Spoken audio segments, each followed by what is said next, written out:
नमस्कार दोस्तों, स्वागत है आपका अपने YouTube चैनल संदीप जी के वर्ल्ड में, जिसमें हम लेकर आए हैं GK GS all India test series challenge. अगर आप भी किसी भी कंपटीशन की तैयारी कर रहे हैं तो उसमें एक मेन आधार होता है किसी भी परीक्षा का, वो होता है जीके का।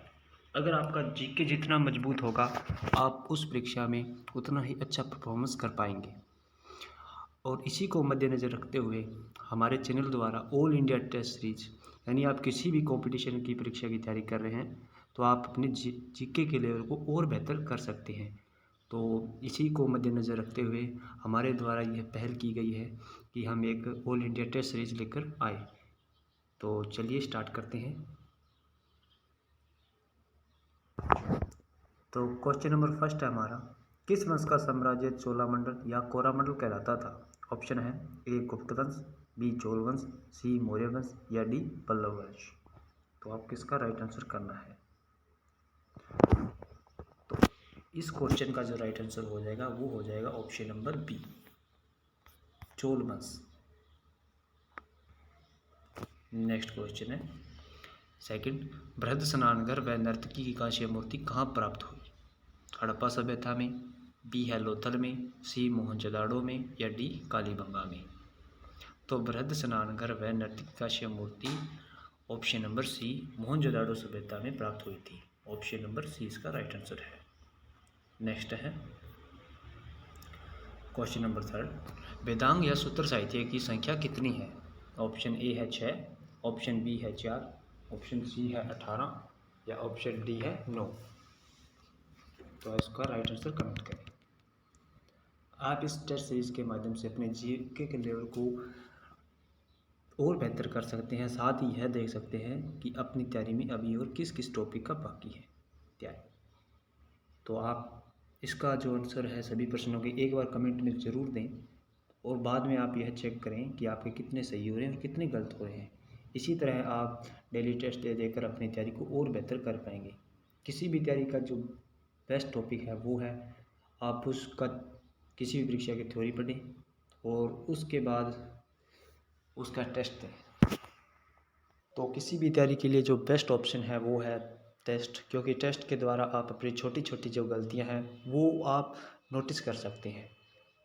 आप एक थ्योरी पढ़कर उस चीज़ को रियलाइज़ नहीं कर सकते। टेस्ट ही वो माध्यम है जिसके माध्यम से पहले थ्योरी प्लस बाद में टेस्ट देकर आप यह चीज़ याद कर सकते हैं। तो इस क्वेश्चन का जो राइट आंसर हो जाएगा वो हो जाएगा ऑप्शन नंबर ए, 6 है।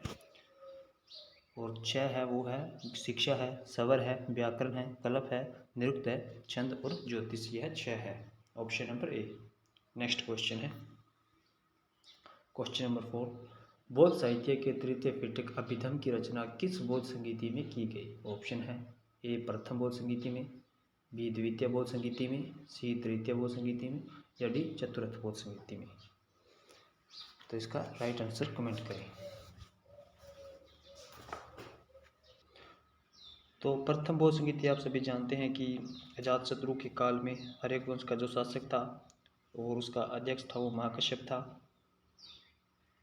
और सेकंड है वो कालाशोक के काल में हुई शिशुनाग वंश के समय, और इसका जो अध्यक्ष था वो शाकम्भीर था, वैशाली के अंदर हुई थी। और थर्ड है वो अशोक के मौर्य वंश के, और मुगलिपुत्र जो इसके अध्यक्ष थे पाटलिपुत्र में हुई थी।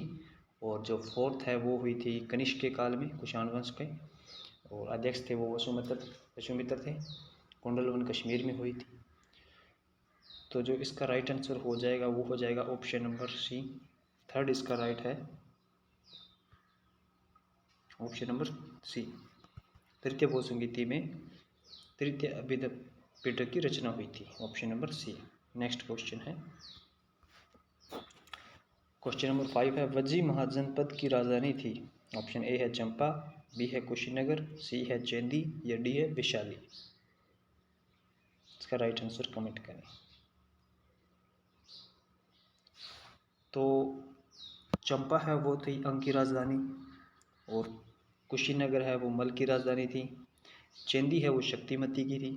तो हमारा जो राइट आंसर हो जाएगा वज्जी की वो थी Vaishali, option number D. Next question 6 है, यूनानी लेखकों द्वारा किसे सेंड्रोकोट्स व एंड्रोकोट्स नाम से पुकारते थे? ऑप्शन ए है चंद्रगुप्त, बी है बिंबिसार को, सी है चंद्रगुप्त विक्रमादित्य या डी है सम्राट अशोक को। तो क्वेश्चन नंबर 6 का जो राइट आंसर हो जाएगा वो हो जाएगा ऑप्शन नंबर ए, चंद्रगुप्त को कहा जाता है सेंड्रोकोट्स व एंड्रोकोट्स। नेक्स्ट क्वेश्चन है, वह शासक जिसके एक शिष्य जैन मुनि की तरह के पद पर देह त्याग किया था वह कौन था?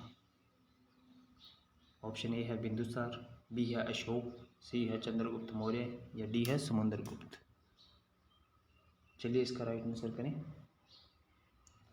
तो वह थे Chandragupta Maurya, option number C. इन्होंने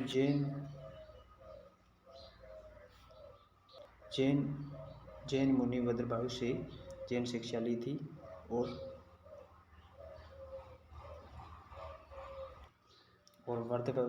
वृद्धावस्था में इन्होंने देह त्याग किया था। ऑप्शन नंबर सी इसका राइट आंसर है। नेक्स्ट क्वेश्चन है, विश्व की पहली महिला प्रधानमंत्री कौन थी? ऑप्शन ए है बेनजीर भुट्टो, बी है इंदिरा गांधी, सी है गोल्डा मीर या डी है श्री मावो भंडारकर। तो विश्व की जो प्रथम महिला थी वह प्रधानमंत्री कौन थी? तो इस क्वेश्चन का जो राइट आंसर है वो है डी, यह श्रीलंका की थी। ऑप्शन नंबर डी, श्री मावो Bhandarkar, option number D. Next है, भारत के प्रथम अटॉर्नी जनरल कौन थे? ऑप्शन है सी के आखिरी, ऑप्शन बी जी रामास्वामी, सी राजगोपालाचारी, डी MC सितलवाड़ा। इसका राइट आंसर होगा ऑप्शन नंबर डी, MC सितलवाड़ा। इस क्वेश्चन का राइट आंसर है। नेक्स्ट की ओर बढ़ते हैं, अशोक ने किस अभिलेख में घोषित किया कि सारी प्रजा मेरी संतान है? ऑप्शन है धौली अभिलेख में, गुहा अभिलेख में, सी 13वें शिलालेख में या फिर डी मास्की अभिलेख में। आपको इन सभी प्रश्नों के उत्तर देने हैं कमेंट बॉक्स में, और आखिरी में ये चेक करना है कि 50 क्वेश्चन में से आपके कितने सही हैं और आप किस किस टॉपिक पे अभी भी कमज़ोर हैं। तो इसका कमेंट करें आप आंसर। तो इस क्वेश्चन का जो राइट आंसर हो जाएगा वो हो जाएगा धौली अभिलेख में यह घोषित किया कि सारी प्रजा मेरी संतान है, ऑप्शन नंबर ए। नेक्स्ट है, 10 राजाओं के युद्ध में भरतों का पुरोहित कौन था? ऑप्शन ए है विश्वामित्र, बी है वशिष्ठ, सी है अत्रि या डी है भृगु। तो 10 राजाओं का जो युद्ध हुआ था वो पुरुषनी नदी रावी नदी के किनारे हुआ था, और इस जो भरतों का पुरोहित था वो था ऑप्शन नंबर ए विश्वामित्र, इसका राइट आंसर है। नेक्स्ट क्वेश्चन है, दीवानी कोही के नाम से जाने जाने वाला एक कृषि विभाग किसने बनवाया था? ऑप्शन ए है अलाउद्दीन खिलजी ने, बी है जलालुद्दीन खिलजी ने, सी है फिरोज शाह तुगलक ने या डी है मोहम्मद बिन तुगलक ने। तो दीवानी कोही कृषि विभाग स्थापित करने वाला था ऑप्शन नंबर डी मोहम्मद बिन तुगलक था, इसका right answer option number D. Next question है, केरल की जीवन रेखा किस नदी को कहा जाता है? ऑप्शन ए है भरतपुजा नदी को, बी है पेरियार नदी, सी है गंगावेली नदी, डी है पन्नवा नदी। तो चलिए इसका राइट आंसर करें कमेंट।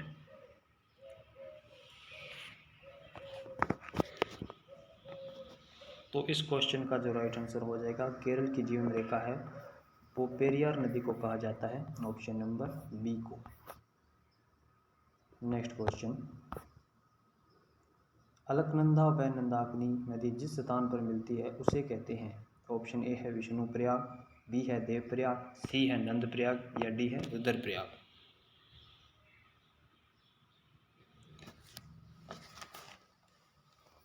तो आपको यह जो नदियां हैं उत्तराखंड और हिमाचल प्रदेश में जहाँ जहाँ ये नदियाँ मिलती है उन स्थानों पर कौन को विशेष नाम दिए गए, यह कुछ आपको विशेष ध्यान रखने हैं। तो इस क्वेश्चन का जो राइट आंसर हो जाएगा, अलकनंदा व मंदाकिनी नदी नंदप्रयाग पर मिलती है, option number C. Next question, भारतीय राष्ट्रीय सेना का गठन 1941 में किस गवर्नर जनरल के समय में हुआ? लॉर्ड वेलिंगटन, बी है लॉर्ड लिनलिथगो, सी है लॉर्ड इरविन या डी लॉर्ड रीडिंग। तो वह गवर्नर जनरल कौन सा था, आपको यह आंसर करना है। तो वह गवर्नर जनरल था लॉर्ड लिनलिथगो। उसी के समय 1942 में भारत छोड़ो आंदोलन प्रारंभ हुआ था। तो इस क्वेश्चन का जो राइट आंसर हो जाएगा वो हो जाएगा ऑप्शन नंबर बी।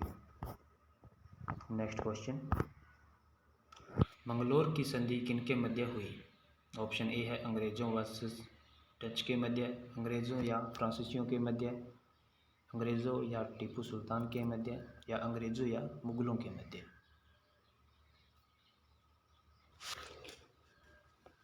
तो क्वेश्चन नंबर 16 का राइट आंसर हो जाएगा अंग्रेजों वर्सेस टीपू सुल्तान के मध्य हुई थी यह संधि, ऑप्शन नंबर सी इसका राइट आंसर है, option number C.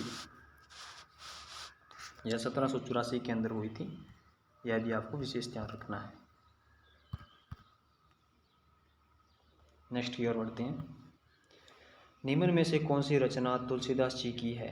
Option A है जानकी मंगल, बी है श्री कृष्ण गीतावली, सी है पार्वती मंगल या डी है उपयुक्त सभी। दोस्तों आपको आंसर इसका कमेंट जरूर करना है। यह जीके जीएस की बेस्ट सीरीज है जिसके अंदर मोस्ट इम्पोर्टेंट क्वेश्चन की एक सीरीज लेकर आए हैं, और आपको यह परीक्षा की तरह ही और अपनी बेहतर तैयारी के साथ ही इन क्वेश्चनों का आंसर जरूर करना है, ताकि आप यह चेक कर सकें कि अभी और आपको किस किस टॉपिक पर आवश्यकता है स्टडी करने की। टेस्ट के माध्यम से ही आप अपनी छोटी छोटी गलतियां हैं यह जान सकते हैं। तो इस क्वेश्चन का जो राइट आंसर हो जाएगा वो हो जाएगा ऑप्शन नंबर डी, उपयुक्त सभी। यह तुलसीदास जी की रचनाएं हैं। नेक्स्ट क्वेश्चन है, केवलादेव राष्ट्रीय पार्क कहाँ स्थित है? ऑप्शन ए है मध्य प्रदेश में, बी है उत्तर प्रदेश, सी है राजस्थान या डी है हिमाचल प्रदेश। तो इस क्वेश्चन का जो राइट आंसर हो जाएगा वो हो जाएगा ऑप्शन नंबर सी, राजस्थान के अंदर है, भरतपुर के अंदर। ऑप्शन नंबर सी इसका राइट आंसर है। नेक्स्ट क्वेश्चन, जयप्रकाश नारायण को कौन सी उपाधि दी गई? ऑप्शन ए है लोकनायक की, बी है देशबंधु की, सी है जैन नायक की या डी है दीनबंधु की। तो इन्होंने 1970 के अंदर जयप्रकाश नारायण जी ने इंदिरा गांधी के खिलाफ विपक्ष का नेतृत्व किया और उन्हें पद से हटाने के आदेश दिए। उस समय इसे संपूर्ण क्रांति या एक आंदोलन भी कहा गया। तो उन्हें जो उपाधि दी गई थी वो दी गई थी ऑप्शन नंबर ए, लोकनायक की। Option number A, Jayaprakash Narayan को लोकनायक की उपाधि दी गई थी, option number A. Next question है, मुगल सम्राट अकबर को पुत्र की प्राप्ति किस सूफी संत के आशीर्वाद से हुई ऐसा माना जाता है? तो ऑप्शन है ए शेख निजामुद्दीन औलिया, बी है ख्वाजा फरदुद्दीन मशहूद या सी है शेख सलीम चिश्ती या डी है शेख हमीदुन नागौरी। तो आपको इसका आंसर कमेंट करना है। अकबर को पुत्र की प्राप्ति किस सूफी संत के आशीर्वाद से हुई ऐसा माना जाता है? तो वह थे option number C, Sheikh Salim Chishti. इन्हीं के नाम पर उन्होंने जहांगीर का नाम सलीम रखा था, option number C. Next question, servants of India society की स्थापना किसने की? ऑप्शन ए है गोपाल कृष्ण गोखले ने, बी है लाला हरदयाल ने, सी है दादा भाई नौरोजी ने या डी है महादेव रानडे ने। तो यह कुछ विशेष संस्थाएं थी जिनकी स्थापना की गई थी। तो यह की गई थी गोपाल कृष्ण गोखले जी के द्वारा 1905 के अंदर। इस क्वेश्चन का जो राइट आंसर हो जाएगा वो हो जाएगा option number A. Next question है, सुभाष चंद्र बोस द्वारा गांधी जी से मतभेद के कारण त्यागपत्र देकर 1939 में फॉरवर्ड ब्लॉक की स्थापना किस स्थान पर की गई? बम्बई में, बी हरिपुरा में, सी त्रिपुरा में या डी कलकत्ता में? तो सुभाष चंद्र बोस जी ने 1939 में भारतीय राष्ट्रीय कांग्रेस के अध्यक्ष के तौर पर थे, लेकिन उन्होंने गांधी जी से मतभेद होने के कारण 1939 में पार्टी से इस्तीफा दे दिया और एक फॉरवर्ड ब्लॉक की स्थापना की। तो वह किस स्थान पर हुई थी, इसका आपको राइट आंसर करना है। तो इस क्वेश्चन का जो राइट आंसर हो जाएगा वो हो जाएगा Tripura, option number C. Next question, भारतीय सेना द्वारा 13 अक्टूबर 1948 को ऑपरेशन पोलो के तहत किस रियासत में प्रवेश किया गया? ऑप्शन है जम्मू कश्मीर में, बी है उत्तर प्रदेश में, सी है हैदराबाद में या डी है जूनागढ़ गुजरात के अंदर। तो 13 अक्टूबर 1948 को भारतीय सेना ने पोलो मिशन के तहत हैदराबाद रियासत को भारत में सम्मिलित किया था। तो इस क्वेश्चन का जो राइट आंसर हो जाएगा वो हो जाएगा हैदराबाद। नेक्स्ट क्वेश्चन की ओर बढ़ते हैं, भारत में स्थानीय स्वशासन लागू करने वाला वायसराय कौन था? ऑप्शन ए है लॉर्ड रिपन, बी है लॉर्ड लिटन, सी है लॉर्ड डफरिन या डी है लॉर्ड कर्जन। तो लॉर्ड कर्जन के द्वारा तो बंगाल विभाजन किया गया था और लॉर्ड डफरिन के समय भारतीय राष्ट्रीय कांग्रेस के समय यह वायसराय थे और लॉर्ड रिपन के द्वारा जो हमारी जनगणना पद्धति है वो प्रारंभ की गई थी। तो इस क्वेश्चन का जो राइट आंसर हो जाएगा वो हो जाएगा ऑप्शन नंबर ए। लॉर्ड रिपन के समय ही स्थानीय स्वशासन लागू हुआ था या प्रारंभ करने वाला यही वायसराय था। नेक्स्ट क्वेश्चन, गीता रहस्य पुस्तक के लेखक कौन थे? ऑप्शन ए है बाल गंगाधर तिलक, बी है आचार्य विनोबा भावे, सी है रविंद्रनाथ टैगोर या डी है सरोजिनी नायडू। तो गीता रहस्य पुस्तक के लेखक थे वो बाल गंगाधर तिलक थे। ऑप्शन नंबर ए इसका राइट आंसर हो जाएगा, ऑप्शन नंबर ए। नेक्स्ट है,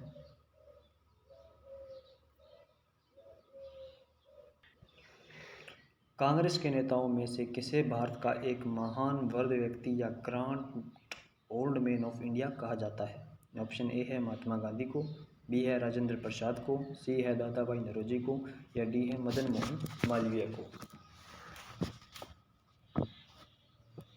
तो इस क्वेश्चन का जो राइट आंसर हो जाएगा वो हो जाएगा ऑप्शन नंबर सी, दादा भाई नौरोजी को कहा जाता है, ऑप्शन नंबर सी। नेक्स्ट की ओर बढ़ते हैं, नेपाल के साथ भारत की सीमा लगती है 106 किलोमीटर, बी है 699, सी है 1643 या डी है 1751। तो इसका आंसर कमेंट करें जल्दी से।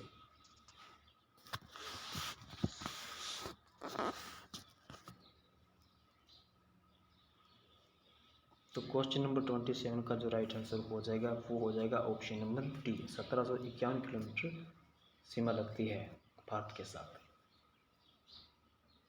ऑप्शन नंबर डी इस क्वेश्चन का राइट आंसर हो जाएगा। नेक्स्ट क्वेश्चन है, मानवीय संसाधनों का विकास किस पंचवर्षीय योजना का मुख्य उद्देश्य था? ऑप्शन ए है 8वीं पंचवर्षीय योजना का, बी है 4थी पंचवर्षीय योजना का, सी है 7वीं पंचवर्षीय योजना या डी है 10वीं पंचवर्षीय योजना का। तो आपको इसका राइट आंसर कमेंट करना है। तो 10वीं पंचवर्षीय योजना का मुख्य उद्देश्य था रोजगार, जो 2002 से 2007 के अंतर्गत आती है, और 7वीं पंचवर्षीय योजना का मुख्य उद्देश्य था भोजन, काम व उत्पादकता 1985 से 1990 के मध्य, और चौथी जो पंचवर्षीय योजना था उसका मुख्य उद्देश्य था आत्मनिर्भरता की प्राप्ति 1969 से 1974 के मध्य, और 8वीं है उसका मुख्य उद्देश्य था मानवीय संसाधनों का विकास 1992 से 1997 के मध्य। तो इस क्वेश्चन का जो राइट आंसर हो जाएगा वो हो जाएगा ऑप्शन नंबर ए, 8वीं पंचवर्षीय योजना के तहत। नेक्स्ट क्वेश्चन है, कलकत्ता में सुप्रीम कोर्ट की स्थापना किस एक्ट के तहत की गई?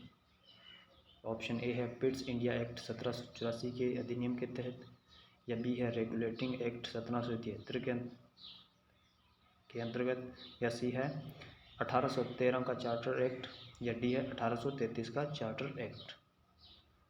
तो कलकत्ता में सुप्रीम कोर्ट की स्थापना किस एक्ट के तहत की गई, इसका आंसर आपको करना है।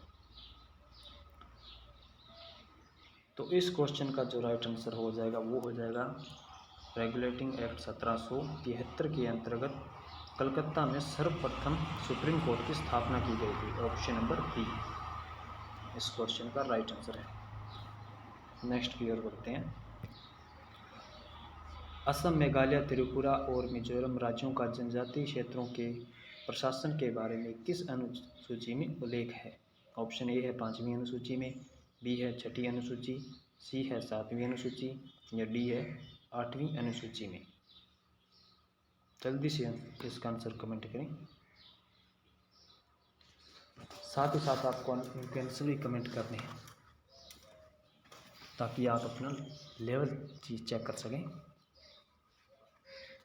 जीके जीएसई एक विशेष आधार है किसी भी परीक्षा का, जिसका आपको बेसिक से बेसिक नॉलेज होना बहुत ही आवश्यक है। अगर आपका किसी भी परीक्षा का मेन आधार ही कवर हो गया तो आप ऑल इंडिया की किसी भी परीक्षा में अच्छे अंकों के साथ उत्तीर्ण हो सकते हैं और अपने लक्ष्य को प्राप्त कर सकते हैं।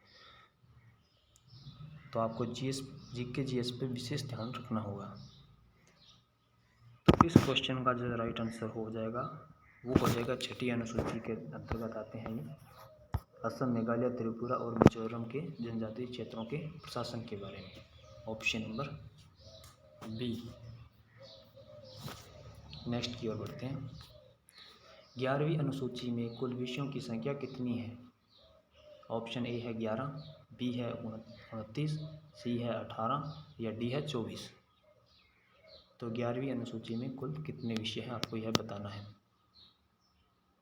साथ ही आपको यह भी पता होना चाहिए कि 11वीं अनुसूची किस से संबंधित है।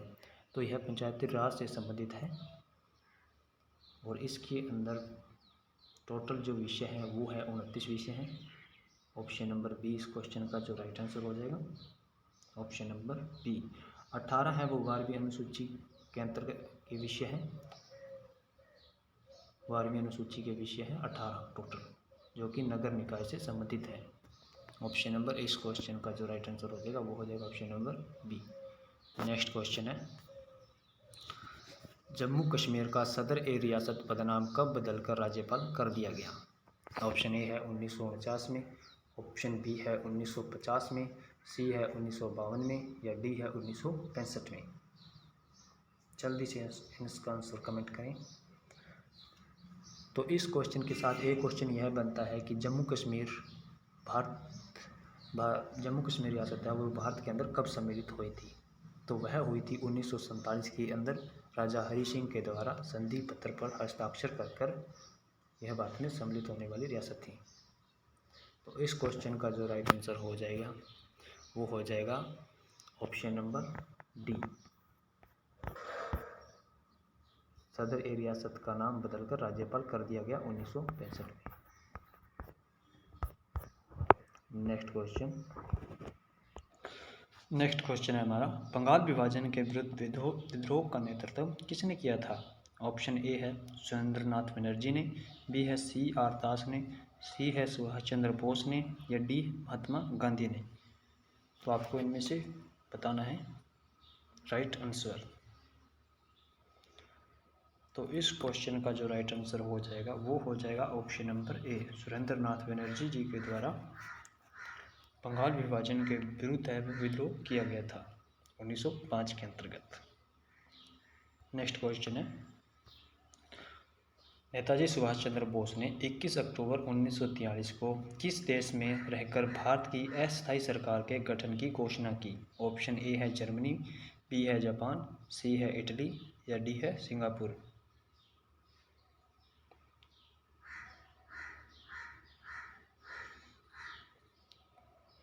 तो इस क्वेश्चन का राइट आंसर हो गया सिंगापुर में रहकर 21 अक्टूबर 1943 में भारत की अस्थायी सरकार के गठन की घोषणा की और जर्मनी, जापान व इटली ने इसको तुरंत मान्यता प्राप्त की थी। ऑप्शन नंबर डी इसका राइट आंसर है। नेक्स्ट क्वेश्चन है, भारतीय पुनर्जागरण का पिता तथा प्रभात का तारा कहा जाता है? ऑप्शन है स्वामी दयानंद सरस्वती को, बी है राजा राममोहन राय को, सी है केशव चंद्र सेन को या डी है ईश्वरचंद्र विद्यासागर को। राइट आंसर कमेंट करें।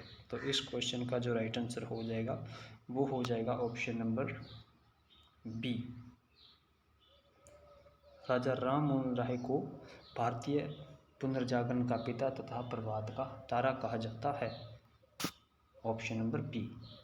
नेक्स्ट क्वेश्चन है, ब्लू वाटर पॉलिसी नीति किसने अपनाई? ऑप्शन ए है अल्फांसो डी अल्बुकर्क, बी है बार्थोलोम्यू डियाज, सी है वास्को डी गामा या डी है फ्रांसिस्को डी अल्मीडा। तो ब्लू वाटर पॉलिसी किसने अपनाई, आपको यह आंसर कमेंट करना है। जल्दी से इसका आंसर कमेंट करें।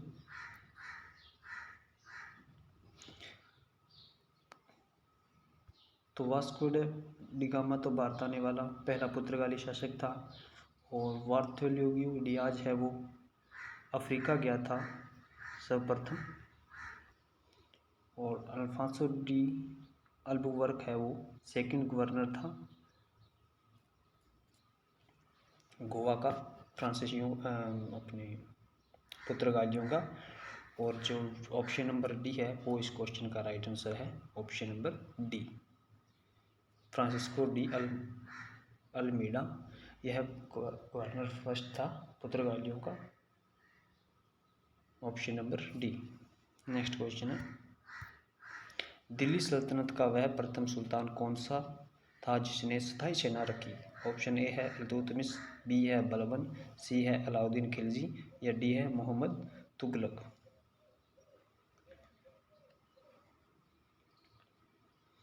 तो वह शासक था Alauddin Khilji. Option number C. Next question है, किस मुगल शासक को शाह ए बेखबर भी कहा जाता है? ऑप्शन है औरंगजेब को, बी है बहादुर शाह प्रथम, सी है जहांगीर को या डी है शाहजहां। इसका राइट आंसर कमेंट करना है आपको। तो मुगल शासक जिसे शाह ए बेखबर भी कहा जाता था वो कहा जाता था ऑप्शन नंबर बी के लिए बहादुर शाह प्रथम के लिए कहा जाता था। Option number B. Next question है, विक्रमशिला विश्वविद्यालय की स्थापना किस बंगाल नरेश ने की? ऑप्शन ए है गोपाल ने, बी है देवपाल, सी है धर्मपाल या डी है राजा लक्ष्मण सेन। तो इसका राइट आंसर कमेंट करना है आपको। तो इस क्वेश्चन का जो राइट आंसर हो जाएगा वो हो जाएगा धर्मपाल के द्वारा विक्रमशिला विश्वविद्यालय की स्थापना की गई थी। Option number C. Next question है, चोल वंश का सबसे महान शासक किसको कहा गया है? ऑप्शन ए है राजा राम प्रथम को, बी है राजेंद्र प्रथम को, सी है राजा धीराज प्रथम या डी है राजेंद्र तृतीय को। तो चोल वंश का सबसे महान शासक है वो कहा गया है राजा राज प्रथम के लिए। ऑप्शन नंबर ए के लिए। नेक्स्ट क्वेश्चन है, पंच भारत का स्वामी ह्वेनसांग जो कि एक चीनी यात्री था ने किसको कहा है? ऑप्शन ए है हर्षवर्धन के लिए, बी है चंद्रगुप्त के लिए, सी है बिंदुसार के लिए या डी है बिंबिसार के लिए। तो पंच भारत का जो स्वामी है वो हर्षवर्धन के लिए कहा गया है। ऑप्शन नंबर ए, ह्वेनसांग चीनी यात्री के द्वारा।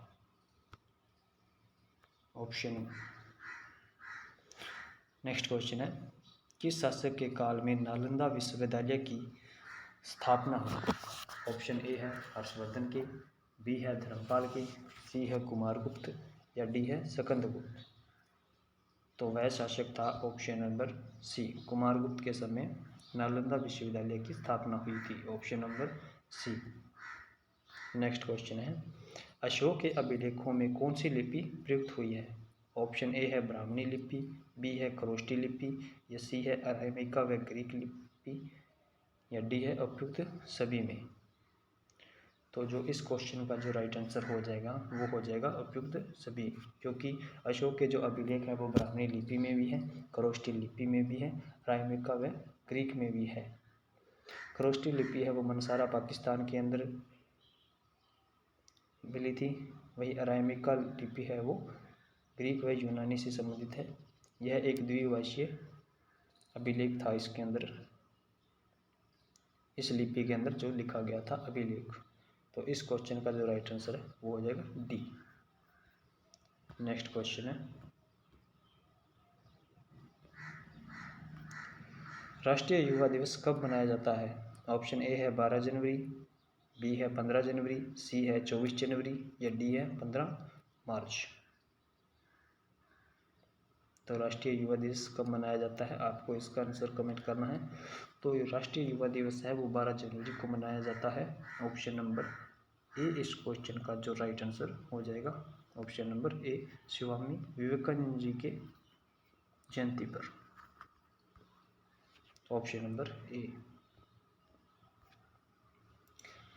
नेक्स्ट क्वेश्चन है, अजंता व एलोरा की गुफाओं को कब वर्ल्ड हेरिटेज लिस्ट में शामिल किया गया?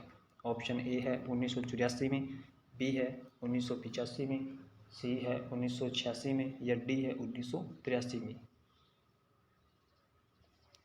तो अजंता की गुफाओं को 1983 के अंदर वर्ल्ड हेरिटेज लिस्ट में शामिल किया गया था, 1983, ऑप्शन नंबर सी इसका राइट आंसर है। नेक्स्ट क्वेश्चन है, भारत में हरित क्रांति किस राज्य में प्रभावी हुई? ऑप्शन ए है उत्तर प्रदेश, बी है पंजाब हरियाणा, सी है मध्य प्रदेश, या डी है तमिलनाडु। तो जो हरित क्रांति है वो सबसे ज़्यादा प्रभावी भारत के 2 राज्यों में हुई थी, वो है पंजाब व Haryana, option number B. Next question की ओर बढ़ते हैं, अंतर्राष्ट्रीय न्यायालय या international high court of justice कहाँ स्थित है? ऑप्शन ए है रोम इटली में, बी है स्विट्जरलैंड, सी है हैग नीदरलैंड, या डी है वीना ऑस्ट्रेलिया के अंदर। तो इस क्वेश्चन का राइट आंसर हो जाएगा, अंतर्राष्ट्रीय न्यायालय है वो नीदरलैंड के अंदर स्थित है, ऑप्शन नंबर सी, हैग नीदरलैंड के अंदर।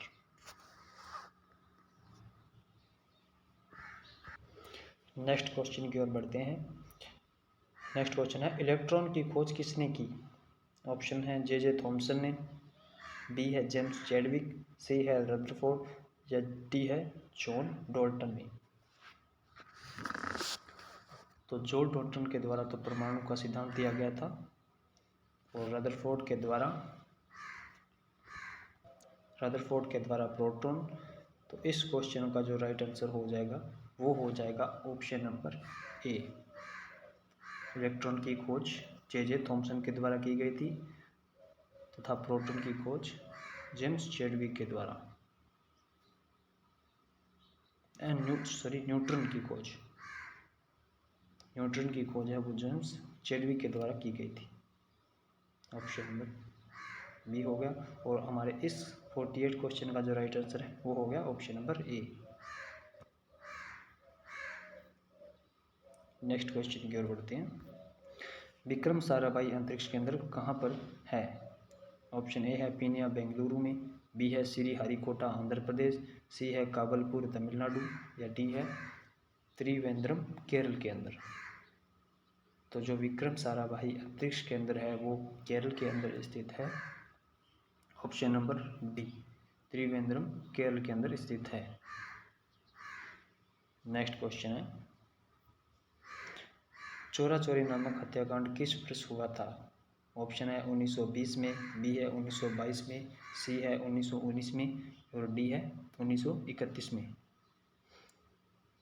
तो आप सभी जानते हैं 1920 में असहयोग आंदोलन, 1919 में जलियांवाला बाग हत्याकांड, और 1931 में गांधी इरविन समझौता। तो इस क्वेश्चन का जो राइट आंसर हो गया वो हो गया 1922 के अंदर चोरा चोरी नामक हत्याकांड उत्तर प्रदेश के गोरखपुर में हुआ था।